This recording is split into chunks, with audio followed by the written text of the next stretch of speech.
Get it when I get back.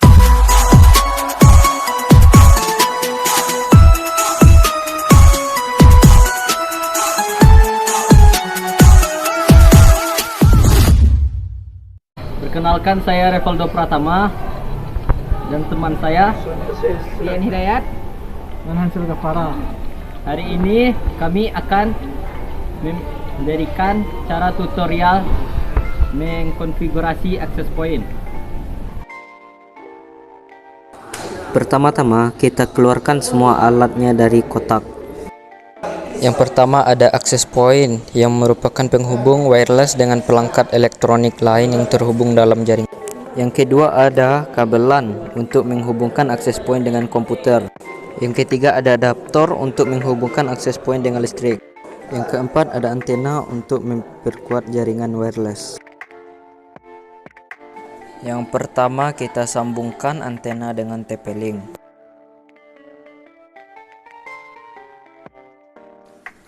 Lalu setelah itu kita sambungkan adaptor ke listrik.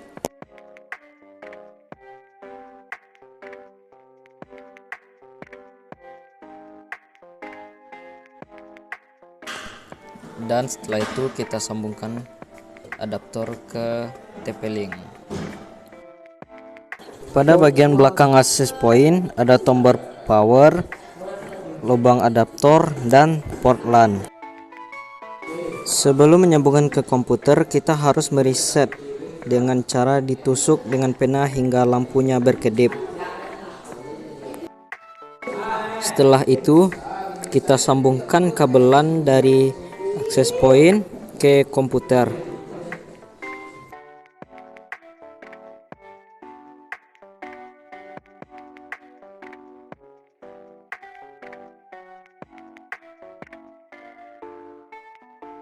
Setelah itu, kita masuk ke network, lalu tekan change adapter option.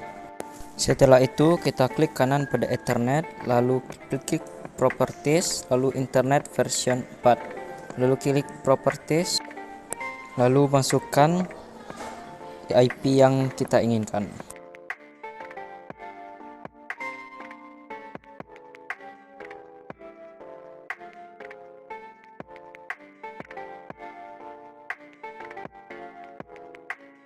Di sini kita coba ping dengan command from IP yang ada di belakang access point.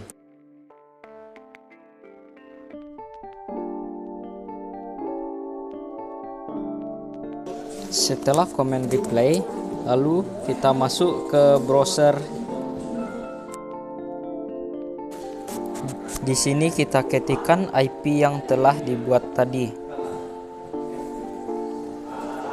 Lalu pada menu sign in, kita ketikkan username admin dan password admin. Kita lalu sign in. Pada menu quick setup ini, jika ingin melanjutkan, kita pencet saja exit. Lalu di menu status, kita bisa melihat IP dan jaringan wireless yang sedang terpakai. Pada menu operation mode, ada access point yang digunakan untuk mengubah jaringan kabel menjadi jaringan nirkabel. Ada juga multi SSD yang digunakan untuk membuat beberapa jaringan dan memberi keamanan pada jaringan grup. Ada juga repeater yang digunakan untuk memperluas jaringan menggunakan sinyal. Lalu ada bridge yang digunakan untuk menggabungkan dua jaringan melalui koneksi nirkabel. Dan ada menu client untuk menjadi klien. Pada menu WPS ini kita dapat melindungi WiFi dengan cara memasukkan PIN dengan mengenablekan WPS.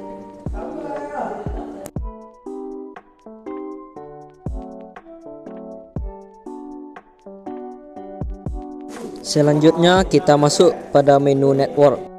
Di sini kita bisa mengubah tipe IP menjadi dinamik ataupun statik dan merubah IP address atau IP address yang diberikan oleh. Lalu kita masuk ke wireless setting. Kita bisa mengubah nama network sesuai dengan yang kita inginkan. Di sini kita juga bisa mengubah region atau negara. Lalu pada channel kita biarkan saja auto. Bagian mode menentukan mode nirkabel tempat aplikasi bekerja. Pada bagian mode kita bisa mengubah kekuatan dan jangkauan jaringan. Di sini kita pilih saja 11 BG Mix. Setelah itu kita save saja.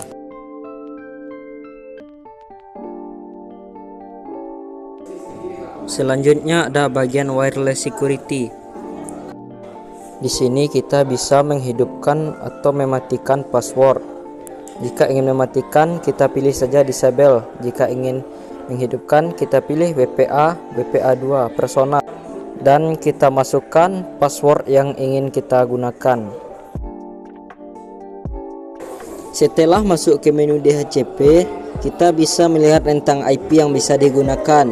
Seperti di layar 192.168.0.100 hingga 192.168.0.199. Ada juga address last time untuk mengatur lamanya jaringan dapat terhubung. Lalu pada DHCP client list kita bisa melihat siapa saja yang terhubung pada jaringan kita.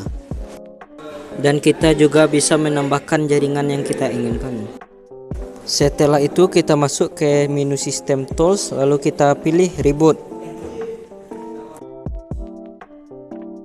Lalu pada menu Reboot kita klik dan OK. Dan kita tunggu hingga prosesnya selesai.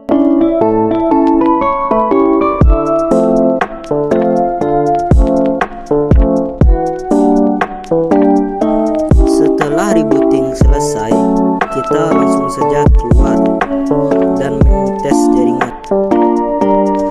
Kita bisa mengetes jaringan wireless menggunakan handphone. Lalu kita masukkan sandinya.